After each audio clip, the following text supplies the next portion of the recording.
दूसरों की मदद करना मेरे को बहुत अच्छा लगता है। मैं कह रही हूँ, मैंने कहा जो भी कोई कुछ कहता है कहो आई डोंट केयर। सही बता रहे हैं। नहीं हाँ, कॉन्फिडेंस है। काहे न पढ़ल जाई। हमारे गांव में बाल विवाह नहीं हो रहा है। विकलांग क्रिकेट नहीं खेल सकते हैं। पहले और आज के समय में बहुत अंतर हो गया है। हमें होना चाहिए जानकारी। अपना भी एक अधिकार हो। ये लगा है कि भाई लाइफ में जितना कुछ सीखा जाए उतना कम है। मैं भी खाना बना सकता हूँ। पैरों में बीड़ियां ना डालें उसकी। पहले बहुएं घूंघट डालें बैठे कुछ नहीं बोल रही, क्योंकि ये जमाना टेक्निकल जमाना है। जो चीज़ मुझे दी गई है वो मेरी दीदी को दी गई है। महल्ले में भी बहुत चेंज आया है। मुझे किसी छड़ी ने नहीं बदला है। कुछ पाने के लिए खोना पड़ता है। शुरू में तो दबाव आता ही है। हमने कहा क्यों हम लोग को लड़ना है। किसी से डर नहीं लगता है, किसी से भी, खुदा के अलावा।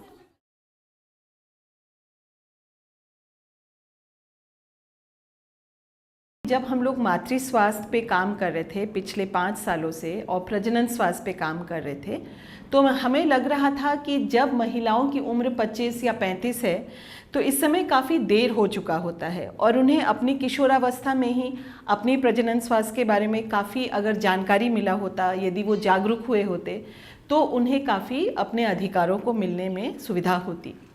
दूसरा, हमें ये लगा कि जो हमारे किशोर बालक हैं, जो लड़के हैं, इनके साथ यदि हमें एक संवेदनशील पुरुष की तरह अगर उन्हें जेंडर समानता के बारे में अगर बताना है तो ये हमें कम उम्र से ही शुरू करना चाहिए।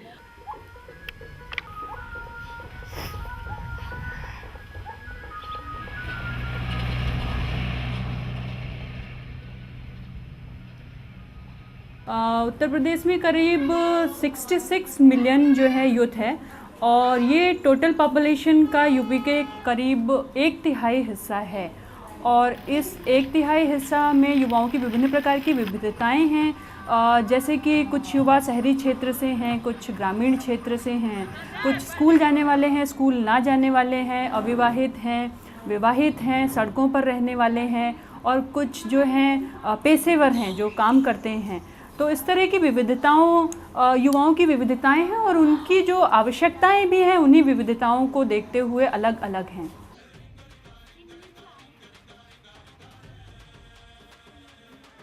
तो इसीलिए युवाओं की जो विविध स्थितियां हैं ये हमारे लिए एक बहुत महत्वपूर्ण पहलू था। और इसके अलावा हमने ये भी तय किया कि हम जो भी करेंगे, यदि हम अधिकारगत नज़रिए से उसको करना चाहते हैं तो हमें जो है युवाओं की सहभागिता के साथ हर कदम आगे बढ़ना है। यानी कि इसमें युवाओं का नेतृत्व, हर जगह पर युवाओं का खुद अपने बातों को रखना, ये हमारे लिए एक बहुत आवश्यक पहलू होगा। तो इन्हीं सोच के साथ हम लोगों ने 2007 में परिवर्तन में युवा नाम से हम लोगों ने इस कार्यक्रम को शुरू किया।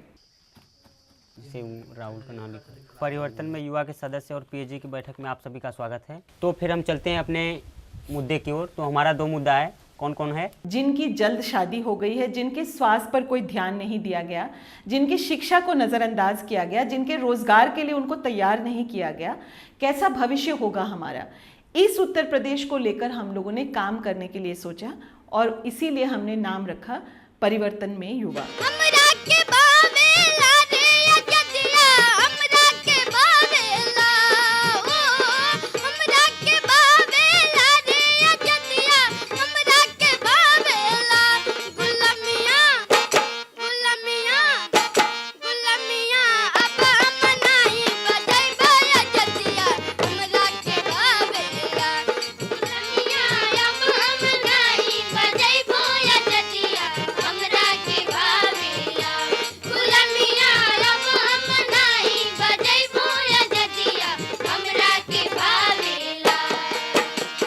पूरे प्रदेश के लगभग 150 युवा नेतृत्व कर रहे हैं अपने अधिकारों को लेकर के, अपने स्वास्थ्य, अपने बेहतर स्वास्थ्य को लेकर के, समाज से भी लड़ रहे हैं, अपने घरों में भी लड़ रहे हैं, सरकार के साथ बातचीत कर रहे हैं, जनप्रतिनिधियों के साथ बातचीत करते आ रहे हैं।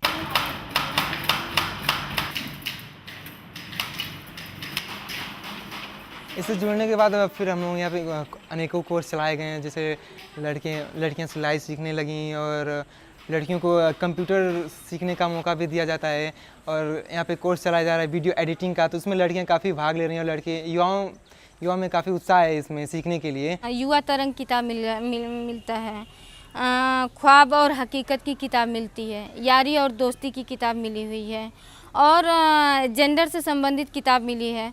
वहाँ से जो भी मटेरियल मिलता है, पोस्टर रहता है, पंपलेट रहता है, उसके आधार पे जो है कि युवाओं के साथ फिर क्षेत्रीय स्तर पे बैठक करते हैं और इसके बाद 2 दिवसीय 4 दिवसीय इस तरह के कार्यशाला आयोजित करके उन युवाओं को हम लोग जानकारी देते हैं। यूथ फॉर चेंज ने एक ऐसा मंच दिया है लड़कियों को जो अपनी बातें एक दूसरे के सामने खुल के रख सकती हैं और एक हिम्मत आई है यूथ फॉर चेंज के मंच से लड़कियों के अंदर कि बच्चे को हम अपने पढ़ाएंगे लिखाएंगे तभी तो काबिल होंगे, वो ऐसे थोड़ा काबिल हो जाएंगे।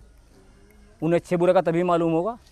माता पिता बोलते हैं कि आप लोग क्या सिखा रहे हैं उनको, तो हम लोगों ने बताया कि हम लोग सेक्स एजुकेशन के बारे में उन लोगों को जानकारी दे रहे हैं। मेरा मानना है कि जो है सेक्सुअल एजुकेशन विद्यालय में एक अनिवार्य पाठ्यक्रम के रूप में होना चाहिए। पहले तो अपने घर में अपनी मम्मी से भी जिक्र नहीं कर सकते थे, अपनी दीदी से भी जिक्र नहीं कर सकते थे।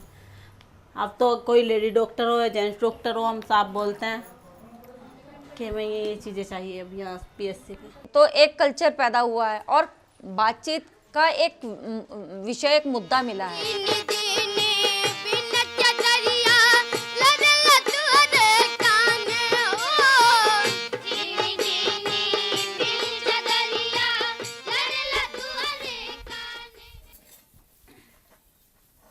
हाँ, गतिविधि किए जैसे कि हम लोग समानता के बारे में, लड़की लड़का में जो समानता है उसके बारे में, अधिकार के बारे में, जेंडर पे बात किए। उसके बाद जो है कि मेरे अंदर ये सब परिवर्तन आया, मेरे विचारों में परिवर्तन हुआ कि मैं भी खाना बना सकता हूँ, घर का काम कर सकता हूँ और मैं कर रहा हूँ। आपसे हम लोग बातचीत करने वाले हैं वो ख़ास तौर पे चूँकि एक बहुत बड़ा मुद्दा ऑनर किलिंग और राइट टू चॉइस का है। राइट टू चॉइस का मामला अगर हमारे सामने आता है तो हम आप जैसे स्वयंसेवी संस्थाएं जितनी भी हैं उनको बीच में लेके उसका समाधान करते हैं। उसके बावजूद अगर किसी अपराध के घटित होने की सूचना मिलती है तो हम लोग अपने स्तर से वैधानिक कार्रवाई उसमें करते हैं। 8 लड़कियों को तो मैंने जब मैं पढ़ने जाती थी तभी लगी थी साथ में। मैंने एक शादी भी रुकवाई थी अपने मामा की लड़की की। विकलांग होना एक अपने आप में चुनौती है। मैं जब युवा यूथ फॉर चेंज कार्यक्रम से जुड़ा तो मुझे इस सब के बारे में बताया जाता था कि अपने अधिकार के बारे में बताया जाता था कि मतलब कोई भी काम एक मतलब कठिन नहीं है, इसे कोई भी कर सकता है, चाहे वो विकलांग हो चाहे कोई भी हो। आज के नारे कैसी हो, झांसी रानी जैसी हो, हम लोगों ने काफ़ी ऐसे नारे लगाए। जल जंगल और ज़मीन ये हो जनता के अधीन। हम लोगों ने खूब प्यारे प्यारे नारे लगा के लोगों को जागरूक किया। मैं कह रही हूँ, मैंने कहा जो भी कोई कुछ कहता है कहो आई डोंट केयर। युवा बन के आवे पलटनिया ले जग जोर दुनिया, युवा बन के आवे पलटनिया ले जग जोर दुनिया। यूथ फॉर चेंज की जो पॉलिसी है मुझे लगता है कि वो सरकार को जल्द से जल्द लागू कर देनी चाहिए ताकि जो इसकी जो सुविधाएं हैं, जो चीज़ें चाहिए यूथ को, वो तो कम से कम हमें मिल ही जाए। यूथ पॉलिसी में जो ड्राफ्ट बना है इसमें हम सब युवाओं ने बनाए हैं। इसमें से 8 बिंदु हैं। उन 8 मुद्दों में पहला शिक्षा का मुद्दा है, दूसरा है युवाओं के लिए स्वास्थ्य और स्वास्थ्य के साथ पोषण, और नागरिकता भागीदारी का मुद्दा, रोजगार, प्रशिक्षण एवं व्यापार तथा आर्थिक सहयोग, हिंसा से उनका बचाव, उनके सामाजिक सुरक्षा का मुद्दा, आपराधिक न्याय प्रणाली का मुद्दा, युवाओं के नेतृत्व एवं शारीरिक विकास का मुद्दा इस युवा नीति के ड्राफ्ट में मसौदे में शामिल किया गया है। बीज जो है डाला जा चुका है, अब वो अंकुर होगा, उसके बाद पेड़ होगा। वो पेड़ कब तक होगा ये तो पता नहीं, मगर बीज पड़ चुका है। जिस तरह से अभी ये बाल विवाह वगैरह सब होता है, लड़के लड़की में भेदभाव होता है, ये सब आगे वाली जनरेशन में बिल्कुल नहीं रह जाएगा। हम 30 ऐसे युवा नेताओं को चुनने का एक प्रक्रिया चला रहे हैं जिसमें कि बाकी युवा उनका मतदान करते हुए उनको अपने जनप्रतिनिधि के रूप में, अपने युवा प्रतिनिधि के रूप में आगे बढ़ाएंगे। छोटा परिवार सुख का परिवार, अब बड़ा परिवार दुखी परिवार। दहलीज तो पार कर ली है, अब ज़माने से टकराना है। पीछे मुड़ के अब क्या देखूं, मुझे आगे बढ़ते जाना है।